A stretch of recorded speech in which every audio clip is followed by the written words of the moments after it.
कहीं से, और लड़के को भी धमकी दे चुकी कई बार कि हमने जैसे तुम्हारे बाबा को हटवाया और उन्हें हटवाया और हम इसको भी हटवा देंगे तुम्हारे पापा और योगी आदित्यनाथ जिस तरीके से मंचों से खड़े होकर भाषण देते हैं उसमें असलियत कितनी है। और जब आप इस परिवार की दास्तान सुनेंगे तो आपको समझ में आएगा कि असलियत से योगी आदित्यनाथ और उत्तर प्रदेश सरकार और यहाँ की कानून व्यवस्था कोसों कोसों तक दूर है, उनकी सच्चाई से कोई लेना देना नहीं। जिसका कोई सपोर्ट नहीं, मारपीट करके भगे। और भागना था उन्हें, पैसा लेके डेली पैसा लेके जा रही थी डेली। हमने एक दिन पूछ लिया दीदी के थैलों में क्या ले जा रही थी, मारपीट कर दी, डराया धमकाया जाता और कहते घर से निकलो। हटा दी तो है जो कुछ दादी, अगर सही होती तो आज नौबत ही नहीं आती कहीं पे, ही नहीं है। चाहे जितने बार पुलिस के पास जाओ। क्या कहती है पुलिस? तुम तो बहुत बार आ चुकी हूँ, तो तुम्हारा पुराना ही केस है।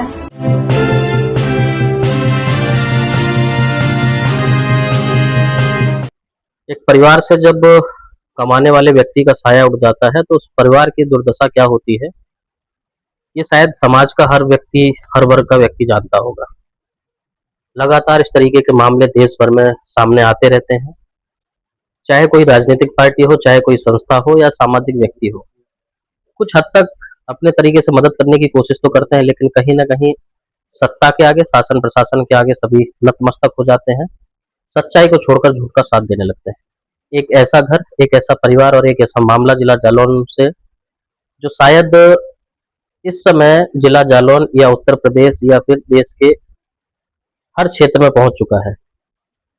वो मामला जब लोगों तक पहुंचा तो कहीं न कहीं उस वायरल वीडियो के बाद उस परिवार की थोड़ी बहुत मदद तो की गई, लेकिन फिर लोग भूल गए, अपने कामों में लग गए और उस परिवार को वहां पर वापस छोड़ दिया।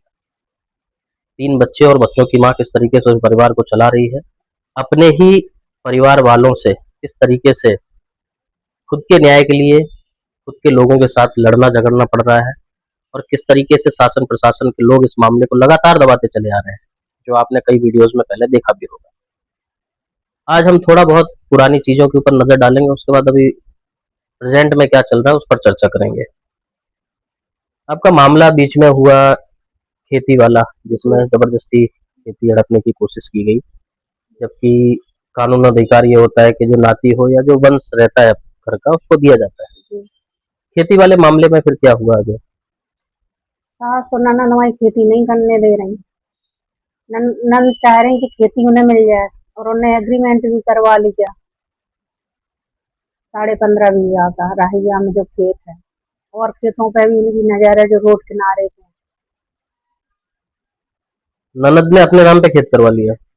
ननद मुख्तियार बन गई और खेत मतलब सास के द्वारा बिकवा रही है, एग्रीमेंट करवा रही। ननद का नाम क्या है और क्या करती है? श्रीवास्तव। क्या करती है वो? आरएसएस में है और उसमें है बीजेपी में। बीजेपी और आरएसएस में है। अब एक सबसे बड़ा सवाल ये उठता है, जैसे उत्तर प्रदेश की जब हम बात कर रहे हैं और उत्तर प्रदेश के मुखिया योगी आदित्यनाथ जिस तरीके से न्याय की बात करते हैं, उन्हीं की ही पार्टी में, उन्हीं की सत्ता में एक महिला रहती है जो अपने मायके से ससुराल जा चुकी होती है, शादीशुदा होती है, लेकिन उसके बावजूद भी उसकी नज़र कहीं न कहीं मायके में जो ज़मीन रहती है उसके ऊपर लगातार बनी रहती है, जिसके प्रकरण कई हो चुके हैं, चाहे वो अनहोनी हो या जानबूझकर होनी की गई होगी। ये तो आरोप प्रत्यारोप है, क्योंकि जब जांचें नहीं हुई, रिजल्ट नहीं आया, बॉडियों के पोस्टमार्टम नहीं हुए, तो कई तरीके के आरोप लगे और जो लोग इसमें मदद करने सामने आते हैं, कहीं न कहीं बाद में वो पीछे भी हट जाते हैं। यानी कि समझने वाली बात ये है कि सत्ताधारी लोग ही सत्ता का गलत फायदा किस तरीके से उठाते हैं, फिर वो अपने परिवार को, या यूं कह लो अगर रचना है तो उनकी भाभी होती है, इनके जो हस्बैंड होंगे वो उनके सगे भाई होंगे, लेकिन अपने परिवार के बारे में ना सोचकर उनको सिर्फ लालच दिखाई दिया। बीच में एक प्रकरण हुआ था, खेत था आपका शायद गोदपुरा वाले, वहां पे किसी ने जबरदस्ती जुताई वगैरह चालू कर दी थी, वो क्या मामला था? मैं भी करी थी, उठाइया वाले खेत में भी कर दी थी। रात को आए थे जो लोग 9:30-10 बजे।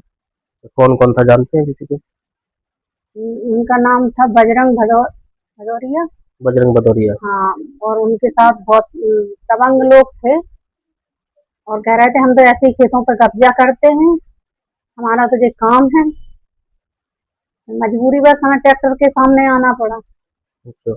हम हमारी बिटिया गई हम ट्रैक्टर के सामने खड़े हो गए, हम कि चलाओ, तो फिर जब तुम्हारा काम है तो फिर तुम ऊपर से ट्रैक्टर निकालो, हम बच्चों को खिलाएं का। लेकिन वे तो पीछे पड़ी, हम ये बच्चा कहाँ ले जाए, क्या करें। वे और उनकी दो बहनें और लगी, बहन बहनोई सब, उनके लड़का सब लगे, लड़का बिटिया। उनमें यश श्रीवास्तव हैं, यशी श्रीवास्तव और शिवांगी श्रीवास्तव, शिवांगी स्वेच्छा, और इनका क्या नाम है, देव श्रीवास्तव, नलिनी श्रीवास्तव, सब लगे हैं कि कहीं ना कहीं से। और लड़के को भी धमकी दे चुकी कई बार कि हमें जैसे तुम्हारे बाबा को हटवाया और उन्हें हटवाया, और हम इसको भी हटवा देंगे, तुम्हारे पापा को। कौन धमकी देता है ये? जी बड़ी वाली नंदन धमकी दी थी, कल्पना श्रीवास्तव। कल्पना श्रीवास्तव बड़ी वाली नंद है आपकी, यानी कि वो इस तरीके की धमकी देती है कि जैसे दादा को और पापा को हटवाया वैसे भी सक्षम को भी हटवा देंगे, इस तरीके की धमकी वो देती है। अच्छा, तो इन सब मामलों में पुलिस केस वगैरह किया गया था? पुलिस सुनती ही नहीं है, चाहे जितने बार पुलिस के पास जाओ। क्या कहती है पुलिस?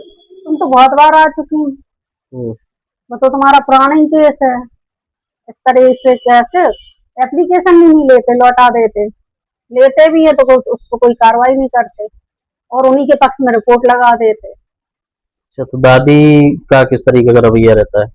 दादी ही तो है जो कुछ है, दादी अगर सही होती तो आज नौबत ही नहीं आती कहीं पे भी।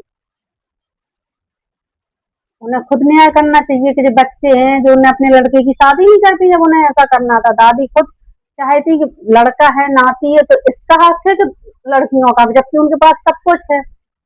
ऐसा नहीं है कि वो प्रोफेसर हैं, खेती है, सब है उनके पास, ऐसा कुछ नहीं है कि ना हो। भाई नहीं है, तुम्हें लग रहा किसी लड़की के पास तुम्हारी कमजोर है, तुम 2-4 बीघा दे दो, कम से कम ये बच्चे तो फल है।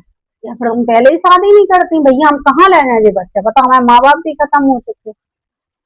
तो कई बार आप लोगों को डराया धमकाया भी जाता हो? बहुत डराया धमकाया जाता, और कहते घर से निकलो, हमने तो तुम्हें 2 महीने के लिए कर दिया था, जबकि घर में हम करीब करीब 20-22 साल से रह रहे हैं। कौन कहता 2 महीने के लिए कर दिया था? नोटिस भेजा था उन्होंने हमारे पास, दादी ने इनके। हाँ, और रचना कहती है हमने तो 2 महीने के लिए दिया था। रचना कौन होती है? लेकिन रचना दूसरे परिवार की ससुराल में गई है, लेकिन वही तो हस्तक्षेप कर रही सबसे ज्यादा, पूरा रचना कर रहे हैं। रचना है, कल्पना है, अंजना है, तीनों लगी, और उनके मतलब क्या लगता है आपको कि इसमें जो जिस पार्टी से वो जुड़ी है उस पार्टी का सपोर्ट है पूरा उनको? हाँ, उन्हें सपोर्ट ही तो मिल रहा, तभी तो वो इतना बोलती हैं हर जगह से, मतलब पैसा देके जैसे भी करती हैं, हर जगह से हमें हराने की कोशिश में रहती हैं, और हम जहाँ भी एप्लीकेशन देते हैं वही कोई सुनता ही नहीं है। तो अभी आप और 3 बच्चे हैं घर में, खर्चा किस तरीके से चल रहा है? कोई मदद करता है ससुराल की तरफ से? कोई मदद, चंदा लिया बच्चों लड़की की पढ़ाई के लिए, सबकी पढ़ाई के लिए, इसकी उसकी, ये तो सरकारी स्कूल में पढ़ रहा। क्या उम्मीद है आपको, क्या लग रहा है जिस तरीके से लगातार कई सालों से इस तरीके का मामला आपके साथ चल रहा है, परेशान किया जा रहा है, चाहे पुलिस प्रशासन हो या सरकार हो, क्या लगता है मदद करेगी या फिर न्याय मिलेगा? समझ में नहीं आ रहा है। यहाँ कोई भी ससुराल से किसी का भी सपोर्ट है किसी भी तरीके का? रिलेटिव तो सारे हमारी तरफ है, लेकिन पैसा थोड़ी ना कोई खर्च करता। क्या उम्मीद है आपको?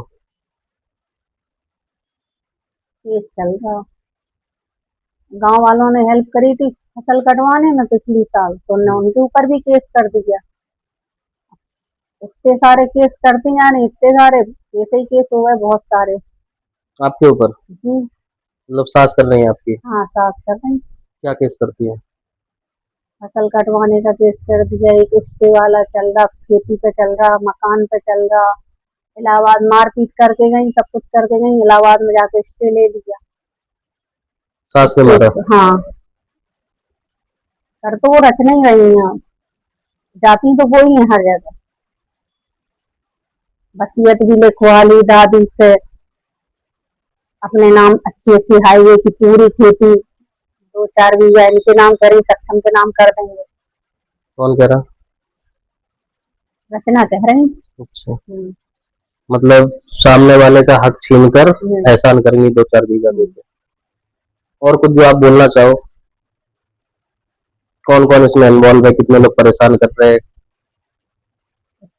सुदामा दीक्षित हैं, और शंकर वर्मा जी हैं जो विधायक हैं, और जो पीछे से लगे हुए सब अपने लोग न खड़े कर दिए।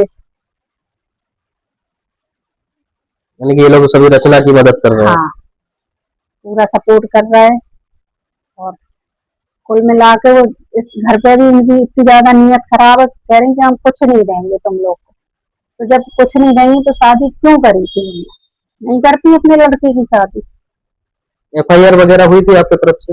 हाँ, हमने करी थी FIR एक बार। किसका नाम उसमें डलवाया था? क्या डलवाए थे उनने, कटवा दिए सबके नाम। किसका नाम आपने डलवाया था? हमने डलवाया था, हमारे उसमें मारने में आए थे वो कपूर, अतुल कपूर, उनकी लड़की रिया कपूर, और वीडियो था, वीडियो भी उन्होंने डिलीट करवा दिया। स्वेच्छा, कल्पना, रमणीक, रचना और शिवपाल, संतोष रजत, शिवपाल रजत, काफी लोग थे। ये लोग मानने आए थे? मारा था इन लोगों ने। मारा था यहाँ पे घर पे आके? हाँ, और भोजपुरा वाले घर पे, ससुराल पे। हमारे ससुर जी खत्म हो गए थे तो हमें बुलाया था, तो वहाँ पहुंचे थे। हम सब काम कर रहे थे, ये लोग मारपीट करके भगे, और भागना था उन्हें, पैसा वैसा लेके डेली पैसा लेके जा रही थी डेली। हमने एक दिन पूछ लिया, दीदी के थैलों में क्या ले जा रहे हैं, तो मारपीट कर दी हमारी। अच्छा, इतने में ही मारपीट कर दी कि तुमने क्यों टोका। पुलिस का भी कोई सपोर्ट नहीं? पुलिस का कोई सपोर्ट नहीं। ये प्रकरण काफी समय से चल रहा है और ये समाज के सभी वर्गों तक पहुंच चुका है। लेकिन अब इसमें सबसे बड़ी देखने वाली बात ये होगी कि योगी आदित्यनाथ जिस तरीके से मंचों से खड़े होकर भाषण देते हैं, उसमें असलियत कितनी है। और जब आप इस परिवार की दास्तान सुनेंगे तो आपको समझ में आएगा कि असलियत से योगी आदित्यनाथ और उत्तर प्रदेश सरकार और यहाँ की कानून व्यवस्था कोसों कोसों तक दूर है, उनकी सच्चाई से कोई लेना देना नहीं। एक असहाय व्यक्ति, शायद जब हम सनातन या हिंदुओं की बात करते हैं तो उसमें बहुत सारी चीजें बताई जाती हैं कि सभी धर्मों को लेकर चलते हैं, सर्वे भवन्तु सुखिनः का स्लोगन देते हैं, हम तो सभी के सुख की कामना करते हैं। लेकिन यहाँ पर आपके साथ में रहते हुए लोग, खास करके जैसे बात करें अगर रचना की, जैसे बताया इन्होंने कि संघ से भी जुड़ी है, RSS से, बीजेपी में है, तो सत्ताधारी होने के साथ साथ उनका जिस तरीके से संरक्षण किया जा रहा है और एक परिवार का न्याय और हक उससे छीना जा रहा है, कहीं ना कहीं ये उत्तर प्रदेश की सरकार के ऊपर और कानून व्यवस्था के ऊपर एक काला धब्बा है। बैंक से पूरा पैसा लेके निकाल ले गई उनके बाबा का, और अपने बच्चे बेंगलोर में पढ़ा रहे हैं, और हमारे बच्चे भूखों मर गए। यानी कि जिसका ये हक है, एक पुत्र है इनका सक्षम, 2 बच्चियां हैं, पैसा था पूरा, खेती का पैसा पूरा ले लिया गया। मतलब संपन्न है, वो भी नहीं कि दुखी परिवार से हो, वो भी पूरी तरीके से संपन्न है, पूरा जीवन सत्ताधारी पार्टी से है। और इस तरीके से परिवार को परेशान करना, मारपीट करना, डराना धमकाना, और कहीं ना कहीं इन लोगों की जान के ऊपर जोखिम भी है। इस तरीके की घटनाओं के बाद ऐसा समझ में आता है। अब जिस तरीके से सालासर न्यूज पर पहले भी ये प्रकरण चल चुका है, अब ये प्रकरण लगातार चलता रहेगा और यहाँ के SP और दरोगा से भी सवाल किया जाएगा, और खास करके यहाँ के जो विधायक होंगे और यहाँ जो भी कानून प्रणाली के दायरे में आता होगा, जिनके संरक्षण में ये कार्य हो रहा होगा, उन सभी से सवाल किया जाएगा और पूछा जाएगा कि क्या न्याय प्रणाली किसी तरीके की है। और दूसरी बात, सबसे बड़ा सवाल ये उठता है, कानून सभी के लिए बराबर है, ये अब तो धीरे धीरे पूरी तरीके से झूठ साबित होता जा रहा है। आप सभी पर इसकी क्या व्यक्तिगत राय है, हमें कमेंट बॉक्स में अवश्य बताएं।